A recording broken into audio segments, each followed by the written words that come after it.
بسم الله الرحمن الرحيم.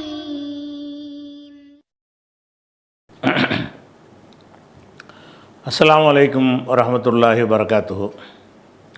அன்பிற்குரிய சகோதர சகோதரிகளே, நீங்களும் ஆலிம்களாகலாம் என்ற பாடத்தில் திங்கள் செவ்வாய் ஆகிய 2 நாட்கள் சஹீஹுல் புகாரி என்ற நூலின் நேரடி தமிழாக்கத்தையும் தேவைப்படும் விளக்கங்களையும் பார்த்து வருகிறோம்.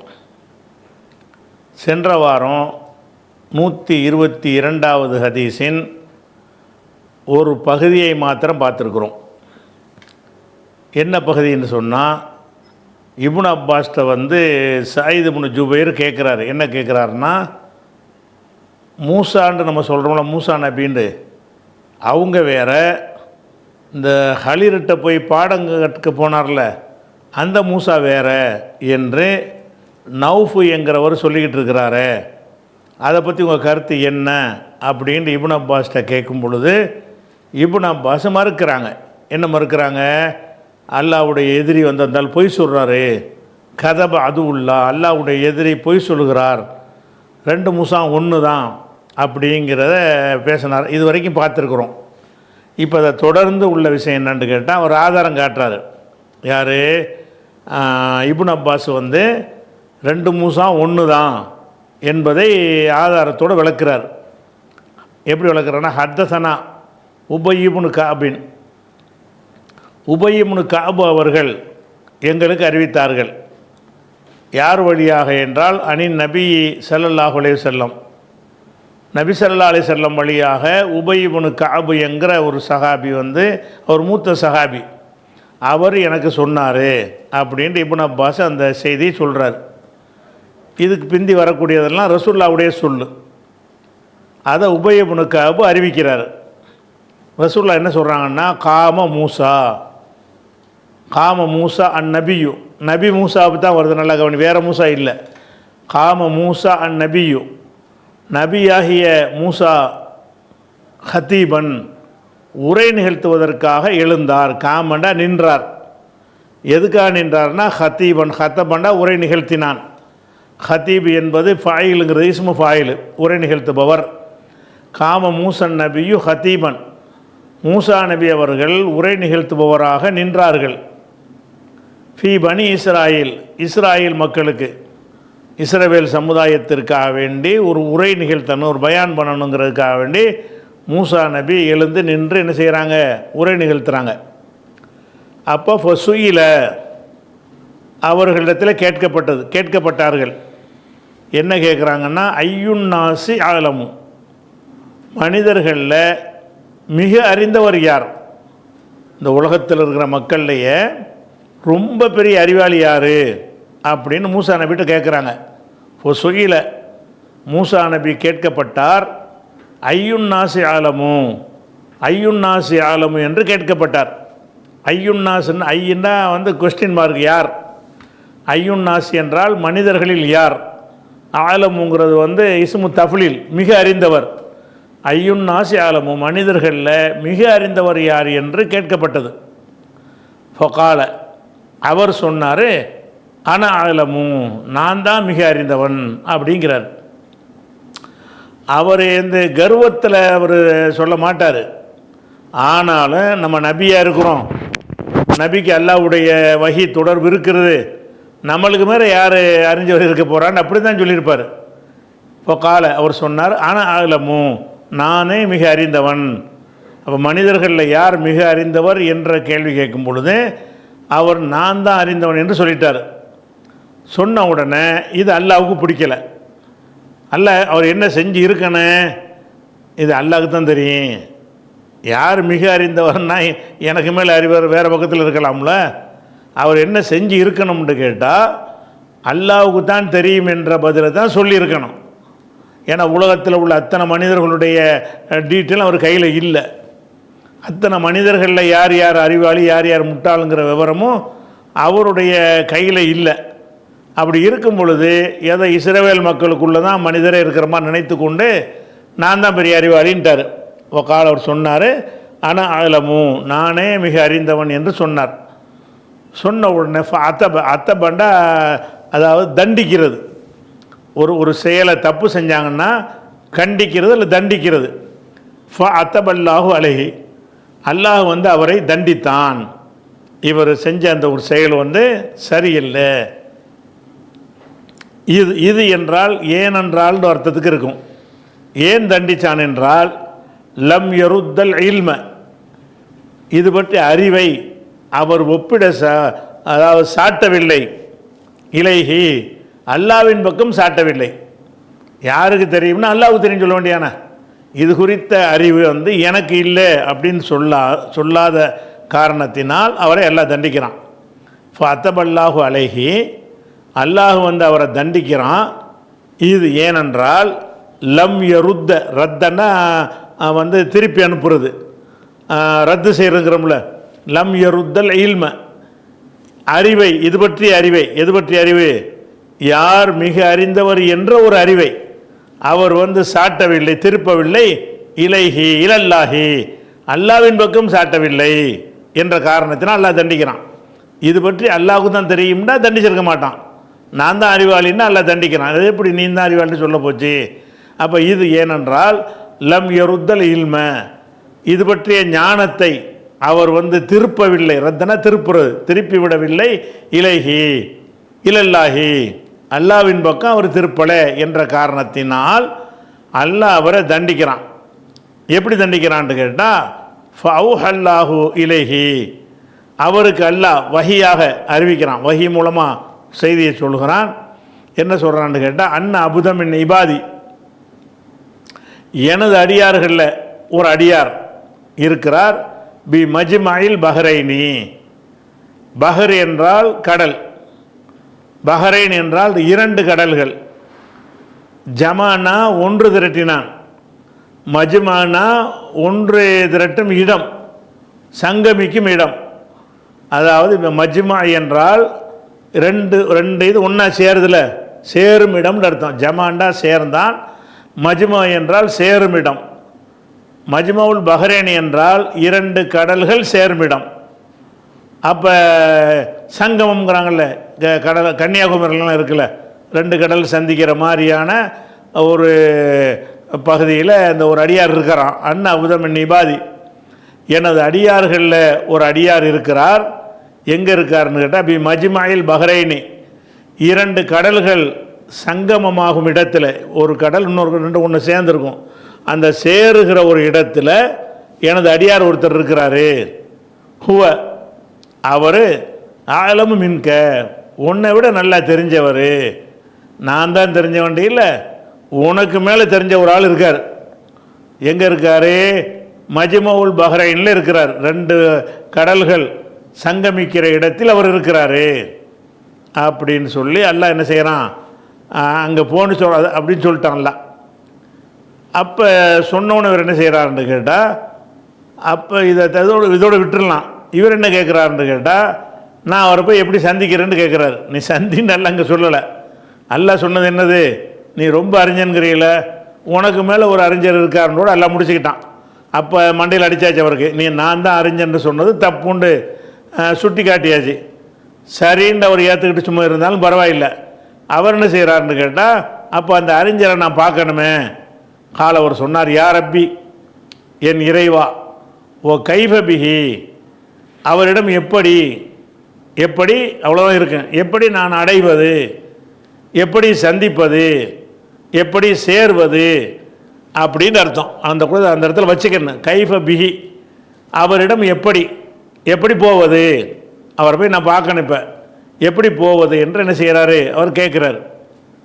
ஃபகீல லஹு, அவருக்கு சொல்லப்பட்டது, இறைவன் புறத்திலிருந்து தான் அவருக்கு சொல்லப்பட்டுச்சுன்னா அல்லாஹ்வுடைய புறத்திலிருந்து சொல்லப்படுகிறது. என்ன சொல்லப்படுதுன்னா, இஹ்மில், ஹமல என்றால் சுமந்தான். ஹமலங்கிறது வந்து தோளில் சுமக்கிறது, ஒரு பையை தூக்கிட்டு சுமக்கிறது, எல்லாமே சுமக்கிறது தான். சுமக்கிறது என்பது வந்து தலையில் ஒரு மூட்டை வச்சுட்டு போகிறாங்கல்ல, அதுக்கு பேரும் ஹமலை தான். தோளில் ஒரு பேக்கை தொங்க விட்டு போனாங்கன்னா அதுவும் ஹமலை தான். முதுகில் ஒரு மூட்டையை சுமந்தாங்கன்னா அதுவும் ஹமலை தான்.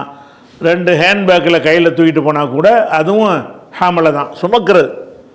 இஹ்மில் நீ சுமந்துகொள், ஹூத்தன் ஒரு மீனை சுமந்துகொள், ஃபீ மிகுத்தலின் ஒரு கூடையில் வந்து ஒரு மீனை எடுத்துக்க அப்படின்னு எல்லாம் என்ன செய்கிறான்னு கேட்டால், எப்படி நான் வந்து போகிறதுன்னு கேட்குறாருல, போகிறதா இருந்தால் அதுக்கு ஒரு அடையாளத்தை எல்லாம் எப்படி சொல்கிறான்னு கேட்டால், முதல் கருத்தை விளங்கிட்டு வாசிப்போம். அவர்கிட்ட ஒரு மீனை பிடிக்க சொல்கிறான். ஹூத்துங்கிறது கொஞ்சம் பெரிய மீனுக்கு சொல்கிறது. ஒரு பெரிய மீனை ஒரு கூடையில் எடுத்துக்க. கூடைன்னு சொன்னால் அந்த தண்ணியோடு உள்ளது தான், செத்து போன கருவாடு இல்லை, உசுரோடு உள்ள ஒரு மீனை வந்து ஒரு கூடையில் எடுத்துக்க. கூடைன்னு சொன்னால் அந்த ஓட்டையாக இருக்கிற கூடை இல்லை, ஒரு பக்கெட்டு மாதிரி தண்ணீரை வந்து தாங்கக்கூடிய ஒரு கூடை. அப்போ தண்ணீரோடு வைத்திர ஒரு கூடையில் ஒரு மீனை எடுத்துக்க, கொண்டுகிட்டே போயிட்டுருக்கும் பொழுது எந்த இடத்துல அந்த மீன் வந்து உன் கூடையிலேருந்து பாஞ்சு கடலில் விழுந்துருதோ அந்த இடத்துல அவர் இருக்கிறாரு. இந்த மீன் தான் அடையாளம். மீனை கவனமாக வச்சுக்க, ஒரு கூடையில் மீனை வச்சுக்க, இந்த மீனோடு போயிட்டே உன் கண்ணு பூரா மீனில் தான் இருக்கணும். அந்த மீன் எப்போ வந்து கூடையிலேருந்து ஜம்ப் பண்ணி கடலில் பாஞ்சிருச்சோ அந்த இடத்தில் சுற்றி பார்த்தீங்கன்னா அவர் இருப்பார் அப்படிங்கிற ஒரு அடையாளத்தை சொல்கிறான். இப்போ கீழ லஹு மூசாவுக்கு சொல்லப்பட்டது, இஹ்மில் ஹூத்தன் ஒரு உசுரோட உள்ள ஒரு மீனை சுமந்துகொள். உசுரோடங்கிறது நம்மளை சேர்த்துக்கிறது, அதுக்கு அதான் அர்த்தம். உசுரோடு உள்ள ஒரு மீனை சுமந்துகொள், ஃபீ மிக்குத்தலின் ஒரு மீன் கூடையிலே அதை சுமந்துகொள். ஃபைதா ஃபகத்தஹு, ஃபக்கதை என்றால் தவற விடுவது, தப்ப விடுவது, இழந்து விடுவது. ஃபைதா ஃபகத்தஹு அந்த மீனை நீ எப்போது இழக்கிறாய்னா தப்பி போயிடுச்சு, பாஞ்சு போயிடுச்சுன்னு அர்த்தம். தவற விட்டு விடுகிறாயோ, ஃபஹுவ அந்த ஒரு அடியார், நான் சொன்ன அந்த அடியார் சம்மன்னா அங்கே இருப்பார். சம்மங்கிறது இஸ்மு இஷாரா, இடத்துக்கு குறிக்கிறது. ஹுனாங்கிறோம்ல, ஹுனாலிக்க அதே அர்த்தத்தில் உள்ளதான் சம்மங்கிறது. சம்மன்னா அங்கே. ஃபைதா ஃபகத்தஹு அந்த மீனை எப்போது நீ இழக்கிறாயோ என்றால் தவற விடுகிறாயோ, தவற விடுறேன்னு அது பாஞ்சு போயிடுறது தானே, உசுரோடு உள்ள மீன். அது கூடையில் இந்த ஜம்ப் பண்ணி என்ன செஞ்சிடறேன், பாஞ்சு கடலில் விழுந்துடும். அப்படி இழந்து விட்டாயானால் ஃபஹுவ அவர் எனது அடியார், ஒரு அடியார்ன்னு சொன்னான்ல அந்த அடியார் சம்ம அங்கே இருப்பார், இதுதான் உனக்கு அடையாளம் அப்படின்ட்டு அல்லாஹ் சொல்லிட்டான். சொன்ன உடனே ஃபன் தலக்க அவர் நடக்க புறப்பட்ட பயணமாயிட்டார். உடனே பயணமாயிட்டார். கல்வி கற்பதற்காக என்ன செய்கிறாரு, உடனே இப்போ அந்த அறிவாளியை பார்த்தே ஆகணும். அல்லாஹ் வந்து நமக்கு மேலே ஒரு பெரிய அறிவாளி இருப்பதாக சொல்கிறான், அவரை பார்த்தே ஆகணும்னு நினைச்சா தலக்கன்னா புறப்பட்டார், நடந்தார், புறப்பட்டார். அவருடைய ஒரு ஊழியர் ஒருத்தர் இருந்தார். அவர் பேர் யூஷா இப்னு நூன் என்பவருடைய மகன் யூஷா. இந்த பைபிளுடைய வரலாறு பிரகாரம், அவங்களுடைய கதை பிரகாரம் மூசா நபி இறந்த பிறகு இந்த யூஷா என்பவர் தான் அடுத்த ஜனாதிபதியாக வருவார். அவருக்கு ரொம்ப வேண்டப்பட்ட ஒரு ஆள் யூஷாங்கிற ஒரு ஆள். யூஷா என்பதை ஜோசுவாம்பாங்க. அவங்க பைபிள் கதையில் என்ன செய்வாங்க, ஜோசுவான்னு சொல்லுவாங்க. இவர் என்ன செய்கிறாருன்னா அவருடைய ஊழியராக எப்போவுமே பக்கத்திலேயே யூஸை வச்சுட்டு இருப்பார். ஒன் தலக்க பி ஃபத்தாஹு அவருடைய ஊழியர். ஃபத்தான்னா இளைஞர்னு அர்த்தம். பொதுவாக ஃபத்தான்னா இளைஞர், இன்னாருடைய இளைஞர்னு அப்படி சேர்த்து சொன்னால் ஊழியர்னு அர்த்தமாயிரும். ஃபத்தான்னா வெறுமனே இளைஞர். ஃபத்தா செய்துன்னா செய்துடைய ஊழியர்னு மாறிக்கிறோம். இந்த ஃபத்தாங்கிற அர்த்தத்துக்கு வந்து அது யாரோடையும் சேர்க்கப்படாமல் சொன்னால் இளைஞர்னு அர்த்தமாயிரும். ஒரு ஆளுடைய இளைஞர்னு சேர்த்தா அப்படி அர்த்தம் வராதுல்ல, அங்கனுக்குள்ளே ஊழியர்னு அர்த்தமாயிரும். ஃபத்தா இப்ராஹிம்னா இப்ராஹிமுடைய ஊழியர், ஃபத்தாஹுன்னா அவருடைய ஊழியர், ஃபத்தா மூசான்னா மூசாவுடைய ஊழியர். அப்போ இந்த ஃபத்தாங்கிற வார்த்தைக்கு எல்லா இடத்துலையும் வந்து ஊழியர்னு அர்த்தம் செய்யக்கூடாது, இளைஞர்னு அர்த்தம் செய்யணும். இந்த ஃபத்தா என்பதோட ஃபத்தாஹு என்றோ ஃபத்தாஹுமா என்றோ அல்லது ஃபத்தா ஜெய்தீன் ஃபத்தா பக்ரின்னு யாராவது ஒரு ஆள் பேரை சொல்லி அதனோட இலாபத்து செஞ்சு ஃபத்தா என்பதை சொல்வார்களே, ஆனால் அந்த ஃபத்தாவுடைய அர்த்தம் வந்து இளைஞன் என்பதில் இருந்து ஊழியன் என்கிற ஒரு அர்த்தத்துக்கு மாறிடும். அப்போ வன் தலக்க அவர் நடந்தார், பி ஃபத்தாஹு தனது ஊழியருடன் நடந்தார். அதுக்கு பதில் ஊழியர்னா யார்? யூஷா இப்னு நூன். யூஷா இப்னு நூன் என்பவரோடு அவரும் நடந்தார். துணைக்கு என்ன செய்ய, நான் மட்டும் போனால் சரியாக வராது, வான்னு சொல்லி அவரையும் துணையை கூட்டிகிட்டு போகிறார். ஒன் தலக்க பி ஃபத்தாஹு தனது ஊழியரோடு அவர் நடந்தார். ஊழியர் யார் என்பதற்கு பயான் விளக்கம். யூஷா இப்னு நூன், யூஷா இப்னு நூன் என்பவரோடு ஒன்றோடு அவர் நடந்தார். நடக்கும்போது ஹமலா அந்த ரெண்டு பேரும் சுமந்து கொண்டார்கள். ஹூத்தன் ஒரு மீனை சுமந்து கொண்டார்கள். ஃபி மிகுத்தலின் ஒரு கூடையில், ஒரு கூடைக்குள்ளே போட்டு நெஞ்சிட்டாங்க. ஒரு தண்ணீர் பாத்திரம், தண்ணீர் ஊற்றி வைக்கக்கூடிய ஒரு கூடை.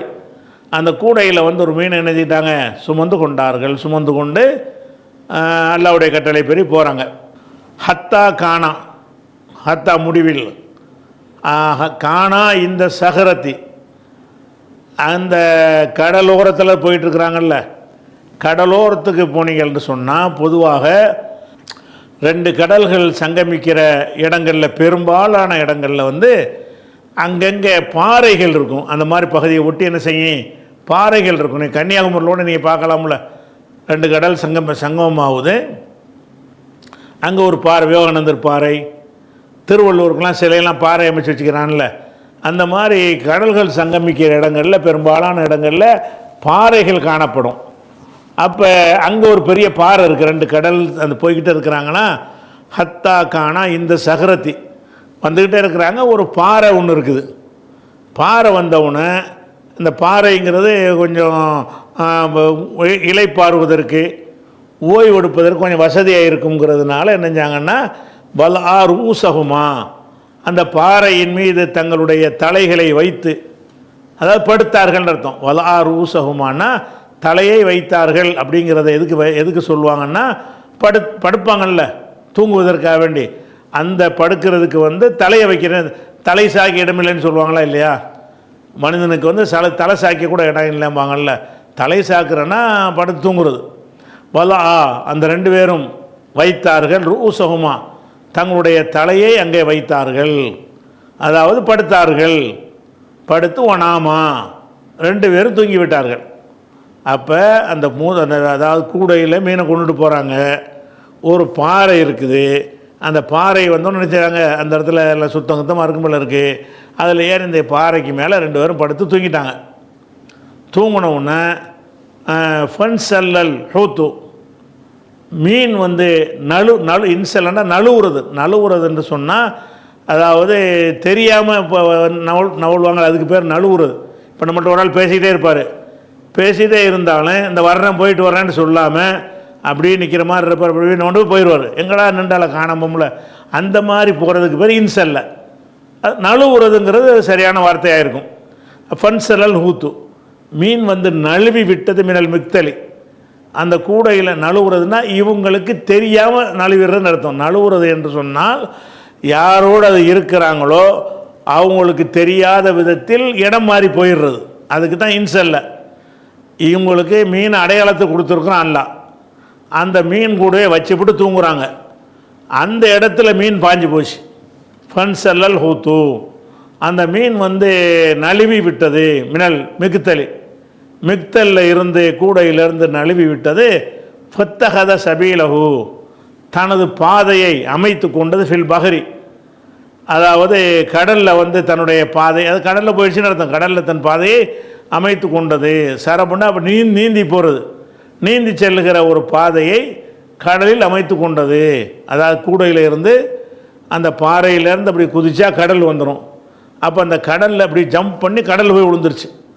விழுந்து அது கடலுக்குள்ளே தன்னுடைய ஒரு பாதையை வந்து எடுத்துகிட்டு போயிடுச்சா. ஆனால் வந்து காணலி மூசா ஓ ஃபத்தாஹு அஜபன், இது மூசாவுக்கும் அவருடைய ஊழியருக்கும் ஒரு வியப்பாக இருந்தது. காணலி மூசா ஓ ஃபத்தாஹு மூசாவுக்கும் அவருடைய ஊழியருக்கும் அஜபன் இது ஒரு வியப்பாக இருந்தது அப்படின்னு இதில் வருது. இதில் வந்து ரசூலுல்லாஹ் சொன்னதை வந்து அறிவிப்பாளர் வந்து தப்பாக விளையிக்கிட்டு சொல்கிற மாதிரி இதில் தெரியுது. ஏன்னு கேட்டால் இந்த மீன் நழுவி போனது இருக்குல்ல, நழுவி போன விஷயத்தை வந்து மூசாவுக்கு தெரியாது. பின்னாடி வருது, விவரமாக வருது. ஊழியருக்கு மட்டும்தான் தெரியுது. ஊழியர் என்ன செய்கிறார், கூடையை பார்க்குறாரு, மீனை காணாம். அது பாட்டுக்கு அப்படி நடந்து போயிட்டாங்க. போனதுக்கு பிறகு கொஞ்சம் என்னப்பா எவ்வளோப்பா நடக்கிறது அப்படின்னு சொல்லி சடைஞ்சிக்கிட்டு சொல்லுவார் மூசா. அப்போ தான் அந்த ஊழியர் சொல்லுவார், உங்களுக்கு ஒரு செய்தி தெரியுமா, நம்ம ஒரு பாறைக்கிட்ட படுத்து கிடந்தோமே, அப்போ வந்து மீன் வந்து பாஞ்சிருச்சு அப்படின்னு. அப்போ தான் மூசா நபிக்கு தெரியுது. அப்போ இந்த இடத்துல மூசா நபி ஆச்சரியப்பட்டார்னு வருது. இது வந்து அந்த உபயோக காபு அவர்கள் புரியாமல் ரசூல்லா சொன்னதில் இல்லாத வார்த்தையாக தான் இருக்கணும். ரசூல்லா முரணாக சொல்ல மாட்டாங்க. ஏன்னா இதனுடைய தொடர்ச்சியாக குரான்லேயும் அப்படி தான் வருது. குரான்லேயும் என்ன செய்கிறது, அது ரெண்டு பேரும் என்ன செய்கிறாங்கன்னா போயிட்டே இருப்பாங்க, வெறுங்குடையை தூக்கிட்டு போயிட்டுருக்குறாங்க. மீன் பாஞ்சிருச்சுன்னா கூட வெறுங்கூடை தானே, வெறுங்குடையை தூக்கிட்டு போயிட்டே இருக்கிறாங்க. போய்கிட்டே இருக்கும்போது மூசா நபி ஒரு அளவுக்கு மேலே போனோன்னு, என்னப்பா நம்ம பாட்டு வந்துக்கிட்டே இருக்கோம், இன்னும் அந்த இடம் வரமாட்டேங்குது அப்படிங்கிறாரு. அப்போ அந்த ஊழியர் சொல்லுவார், ஆஹா நான் மறந்துட்டேனே, சைத்தான் என்னை மறக்க செஞ்சிட்டான், நம்ம ஒரு இடத்துல படுத்து தூங்கணுமே, அந்த இடத்துல இந்த மீன் பாஸ் ஆகிடுச்சு, நான் உங்களை சொல்ல தவறிட்டேன், அல்லது சைத்தான் என்னை வந்து சொல்ல விடாமல் மறக்க செஞ்சிட்டான் அப்படின்னு அவர் சொல்லுவார். அப்படியா செய்தின்னு சொல்லி மூசா நபி என்ன செய்வாங்க, அப்போ ரிவேர்ஸில் வர்றாங்க, திரும்பி போயிட்டு இந்த பாறைக்கு திருப்பி வருவாங்க. இந்த பாறைக்கிட்ட தான் அவர் இருக்கிறார். யார் தேடி போனாலும் அங்கே தான் இருக்கிறார், பாறைக்கு பக்கத்தில். கொஞ்சம் முன்னப்படி தேடி பார்த்தா இருந்திருக்கேன். அவர் வந்து என்ன செய்யலை, இந்த மீன் அடையாளத்தை கண்டுக்கிறதுனால அப்படி போயிட்டாங்க. அப்போ இந்த மொத்த சம்பவத்தை குரானில் உள்ள சம்பவத்தின் பிரகாரமும் இதே ஹதீஸில் பின்னாடி வரக்கூடிய சம்பவத்தின் பிரகாரமும் மீன் தவறி போனது மூசாவுக்கு தெரியாது, ஊழியருக்கு தான் தெரியும். அவர் நினைச்சிட்டாருன்னா இதை போய் எதுக்கு சொல்லணும்னு இதை மறந்துட்டார், சைத்தான் மறக்க செஞ்சிட்டான்.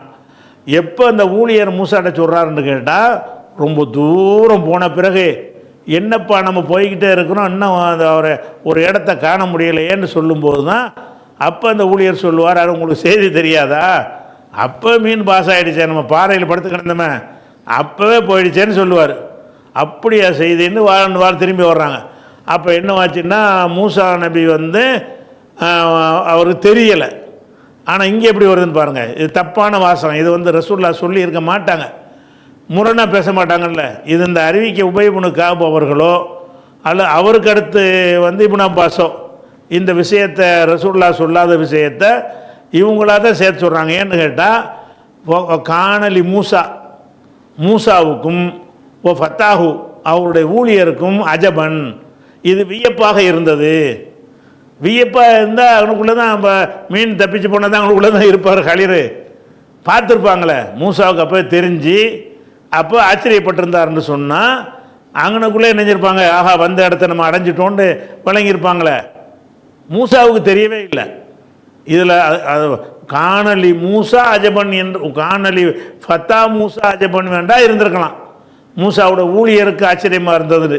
இந்த மூசாங்கிற வார்த்தை வந்து இடைச்செருகலாக ஏதோ ஒரு அறிவிப்பாளர்களால் இது நுழைக்கப்பட்டிருக்குது. ஏன்னா கருத்து பிழை இருக்குது. ரசூல்லாவுடைய சொல்லுல கருத்து பிழை இருக்காது. அதே ரசூல்லா தான் பின்னாடி என்ன செய்கிறாங்க, விளக்கு பின்னாடி வரும் பாருங்கள், பின்னாடி வரும்போது அந்த ஊழியர் சொல்லித்தான் மூசாவுக்கு தெரியும். அப்போ இங்கே மீன் மிஸ் ஆனவனே தெரிஞ்சிருக்கு பாருங்கள். இந்த வாசகத்தின் பிரகாரம் ஓ காணலி மூசா ஓ ஃபத்தாஹு, மூசாவுக்கும் அவருடைய ஊழியருக்கும் அஜபன், இது வியப்பாக இருந்தது. அப்படின்னா என்ன அர்த்தம், மீன் தப்பிச்சு போனது அப்போ அறிஞ்சிட்டாங்கன்னு அர்த்தம். அப்போ அறிஞ்சிட்ட மறைய நடக்கிறாங்க, அதான அடையாளம். அப்போ அந்த மீன் தப்பிச்சு போன அறிஞ்சிட்டாங்கன்னு சொன்னால் அங்கனுக்குள்ளே டேரா போட்டு தேடி பார்த்து அந்த ஹலிருங்கிற அடியாரை வந்து சந்திச்சிருப்பாங்களே. அதனால் வந்து இந்த வாசகம் வந்து இந்த மொத்த வாசகமோ அல்லது இந்த மூசாங்கிற வாசகமோ காண லி ஃபத்தா மூசா அஜபன் என்று இருக்கலாம். மூசாவுடைய ஊழியருக்கு வியப்பாக இருந்தது வேண்டாம் இருக்கலாம், மூசாவுக்கும் ஊழியருக்கும் அஜபாக இருந்ததுன்னா இருக்க முடியாது. இருந்தால் அவங்க பிரயாணப்பட்டிருக்க மாட்டாங்க, வந்து எடுத்து அடைஞ்சிட்டோண்டு அதோட ஃபினிஷ் ஆகி போயிருக்கும். ஃபினிஷ் ஆகலை, மேலும் மேலும் நடக்கிறாங்க. அதனால் இந்த வாசகம் வந்து ஒரு அறிவிப்பாளர்கள் யாரோ வந்து இடைச்சொருகளாக சொருகுண வாசகம் என்று நம்ம சிந்திக்கும் போது விளங்க முடிகிறது. ஃபன்தலகா ஆனால் அப்படி யாரும் விரிவுரைகளில் யாரும் சொன்னதாக நான் தேடி பார்த்தேன், கிடைக்கல. ஆனால் ஏன் இதை கவனிக்காமல் விட்டாங்கன்னு தெரியல. எப்படி சொல்லியிருக்க முடியும்? மூசாவுக்கு எப்படி அப்போவே தெரிஞ்சு ஆச்சரியப்பட்டிருப்பார்? அங்கனக்குள்ளே தெரிஞ்சிருந்தா தான் அவர் பிரயாணத்தை தொடர மாட்டார. எதை அடையாளமாக அல்ல சொன்னானோ அது நிகழ்ந்து விட்டது, அங்கே நின்று தேடுவார். அப்போ இது ஆச்சரியமாக இருந்தது என்பது அந்த ஊழியருக்கு வேண்டால் ஆச்சரியமாக இருந்திருக்கலாம். எப்படி வாசகம் இருக்கலான்னு கேட்டால், காணலி ஃபத்தா மூசா அஜபன் அப்படி தான் இருந்திருக்கணும். காணலி மூசாவை ஃபத்தாவு அஜபன்கிறவர் அந்த செய்திகளை கேட்டு அறிவிக்கிறவங்க இருக்காங்கல்ல, அவங்க அந்த வாசகத்தை முன்ன பின்ன போட்டு அறிவிக்கிறதுனால சில தவறான கருத்தை இது தவறான கருத்து தான். இது தவறான கருத்து ரசூல்லா சொன்னது இருக்கவே முடியாது. சரி, ஃபன் தலகா ரெண்டு பேரும் நடந்தார்கள். அப்படின்னா என்ன அர்த்தம்? மூசாவுக்கு தெரியலை. மீன் பாசனத்தை அவங்களுக்குள்ளே பிரயாணத்தை தொடர மாட்டாங்களே. ஃபன் தலகா அந்த ரெண்டு பேரும் நடந்தார்கள். பக்கியத்தை லைலத்திஹிமா அந்த இரவுல தான் நடக்குது. அப்போ இரவுடைய எஞ்சிய நேரம், அதாவது ராத்திரிலாம் படுக்கிறாங்க. படுக்கும்போது ராத்திரிலாம் ஓடி போச்சு. அந்த மீதி ராத்திரி இருக்குல்ல, மீதி ராத்திரிலையும் யௌமுஹுமா மீதி அடுத்த நாள் விடிஞ்ச பகல்லையும் என்னஞ்சாங்க நடந்தார்கள். ஃபன் தலகா ரெண்டு பேரும் நடக்கலானார்கள். பக்கியத்துனா சொச்சம் மிச்சம்னு அர்த்தம். பாக்கிங்கிறோம்ல, பக்கியத்துனா சொச்சம் மிச்சம் அப்படி வச்சுக்கிறேன்னு மீதம். பக்கியத்தை லைலத்திஹிமா அவங்களுடைய இரவுடைய மீதி நேரத்திலும். மீதி நேரம்னு என்ன அர்த்தம்? ராத்திரி ஒரு 10 மணிக்கு மீன் தப்பிச்சு போச்சுன்னு வைங்க, அதுக்கு பிறகு வரக்கூடிய நேரம்னா மீதி நேரம். அவங்க ராத்திரி பூரா பிரயாணம் ஆகுறாங்க. யௌமுஹுமா அந்த அவங்களுடைய பகல்லையும் விடிஞ்ச பிறகு பகல்லை ராத்திரி நடந்து அடுத்த நாள் காலையில் வரைக்கும் பகல் வரைக்கும் போயிட்டே இருக்கிறாங்க. ஃபலம்மா அசுபக காலை பொழுதை அடைந்த பொழுது, சுபுகு நேரம் வந்த பொழுது, கால மூசா சொன்னார் லி ஃபத்தாஹு அவருடைய ஊழியர்கிட்ட மூசா சொன்னார் என்ன சொல்கிறாருன்னா, ஆத்தினா கொண்டு வா, நம்மிடத்தில் கொண்டு வா. அத்தாண்டா என்னது வந்தாண்ட அர்த்தம். அத்தா என்பதற்கு 2 மஃபூல் வந்துருச்சுன்னு சொன்னால் கொண்டு வந்தான்னு அர்த்தமாயிரும். அத்தா என்கிற வார்த்தைக்கு நேரடியான அர்த்தம் வந்தான் என்பது. இந்த அத்தா என்பதற்கு பிறகு ஒரு சேர்த்தாங்கன்னு வைங்க, அத்தா பில் ஹுபுசி ரொட்டியை கொண்டு வந்தான்னு அர்த்தமாயிரும். அத்தா என்பதற்கு சும்மா வந்தான். அந்த ரொட்டியைன்னு சேர்த்துட்டாங்கன்னு சொன்னால் சேர்த்துட்டாங்கன்னு சொன்னால் கொண்டு வந்தான்னு ஆயிரும். அதே மாதிரி அத்தா என்பதற்கு வராமல் கூட 2 மஃபூல் வந்துருச்சுன்னு வைங்க, அப்போ வந்துருச்சுன்னா அந்த 2வது மஃபூல் வந்துட்டாலே என்னவாயிரும்னா கொண்டு வந்தான்னு அர்த்தமாயிரும். இங்கே பாருங்கள், அத்தா என்பதுடைய அத்தா ஏத்தியிலேருந்து அத்தாண்டா வந்தான், ஏத்தினா வருமாண்டாச்சா. வருவான் என்னது? அத்தா இல்லை, அதாவது அத்தா என்பதை அஃபு அலன்னு மாற்றுறாங்க. அஃப் அலன்னு மாற்றினா எப்படி வரும்? அத்தா அத்தையன்னு இருக்குல்ல, அலிஃபு தேய அத்தைய. இந்த அத்தைய என்பதை அஃப் அல வசனம் மாற்றினீங்கன்னா ஆத்தையன்னு ஆக்கிடுவோம். அத்தையன்னு வந்துடும். அத்தையன்னு வரும் பொழுது அதுக்கு ஏவல் ஒன்று எடுக்கிறதா இருந்தால் அத்தா யூத்தின்னு வரும்ல, அத்தா யூத்தின்னு வரும். யூத்தின்னு வரும் பொழுது அந்த ஏயை நீக்குவாங்க. நீக்கிட்டு என்ன செய்வாங்கன்னு கேட்டால், அந்த அஃபாலவுக்கு மாத்திரம் அந்த ஃபத்தஹ் வச்ச அலிஃபை கொண்டு வரணும். இப்போ அக்ரமன் இருக்குன்னு வைங்களேன், அக்ரமவுக்கு ஏவல் எப்படி வரும்னா அக்ரீம்னு வரும். இக்ரீம் உக்குரும்னு வராது. அந்த அஃபாலவை தவிர மற்ற அமுரெல்லாம் கசரில் லம்முல வரும். அஃபாலவுடைய அமுர் மட்டும் ஃபத்தஹில் வரும். ஏன் ஃபத்தஹில் வருதுன்னு சொன்னால், அந்த அஃபாலவில் உள்ள அந்த ஃபத்தகையே கொண்டு வந்துடுவாங்க, அந்த அலிஃபையே கொண்டு வந்துடுவாங்க. அப்போ யூத்தி என்று சொன்னால் யூ அத்தின்னு இருக்கும். யுக்குரிமி என்றால் யூ அக்ரிமுன்னு இருக்கும். அப்போ ஏயை போய்க்கிடுவாங்க, அக்ரிம் என்று அந்த ஏவல் ஒன்று வந்துடும். அந்த மாதிரி அத்தா என்பதிலிருந்து யூத்தின்னு மாற்றி, யூத்தியில் இருந்து தூத்தின்னு முன்னிலைக்கு மாற்றி இப்போ அமுர் எடுக்கிறதா இருந்தால் அந்த தேயை நீக்கணும். நீக்கிட்டு ஒரு அலிஃபை கொண்டு வரணும். சுக்குன் இருக்கிறதுனால எந்த அலிஃபை கொண்டு வரணும் என்றால், ஏற்கனவே இருந்துச்சுல ஃபத்தஹ் வச்ச அலிஃபு, அதை கொண்டு வரணும். அப்போ அத்தீன்னு வந்துடும். அத்தின்னு சொல்லாமல் அந்த ஹம்சாவுடைய சட்டத்தின் பிரகாரம் ஆத்தி, அத்தி என்பது ஆத்தி. இந்த ஆத்தி என்பது ஏவல் வினை. எதனுடைய வல்வினை? அத்தா என்ற சொல்லை அஃஅல என்று மாற்றி அத்தா என்று மாற்றுறோம். அத்தா என்று மாற்றி விட்டு யுத்தி என்று வருங்காலமாக்கி அதிலேருந்து ஏயை நீக்கிட்டோம்னா சுக்கூன், அடுத்த சுக்கூன் யுத்தின்னு சுக்கூன்லான்னு இருக்குது, அந்த சுக்கூனை கொண்டு வாசிக்க இயலாது. அப்போது ஒரு அலிஃபை சேர்க்கணும். எந்த அலிஃபை சேர்க்கணும்னு கேட்டால் அஃபால வசனுக்கு மாத்திரம் அந்த ஃபத்தஹை வச்சு அலிஃபை கொண்டாந்து சேர்த்துருவாங்க. அப்போ எப்படி வந்துடும்? அமுரு அத்தி என்று வந்துடும். அத்தி என்பது 2 ஹம்சா வரக்கூடிய நேரத்தில் ரெண்டையும் வந்து சேர்த்து நினைஞ்சிருவாங்க, நீட்டி விட்ருவாங்க. அத்தின்னா ஆத்தி. அத்தா என்றால் கொண்டு வந்தான்னு அர்த்தம். அத்தி ஆத்தி நான் எங்களிடம் கொண்டு வா. கதானா நமது கதானா காலை உணவு, காலை உணவை கொண்டு வா என்று சொன்னார். இதனுடைய தொடர்ச்சி இன்ஷா அல்லாஹ் வந்து நாளைக்கு பார்ப்போம்.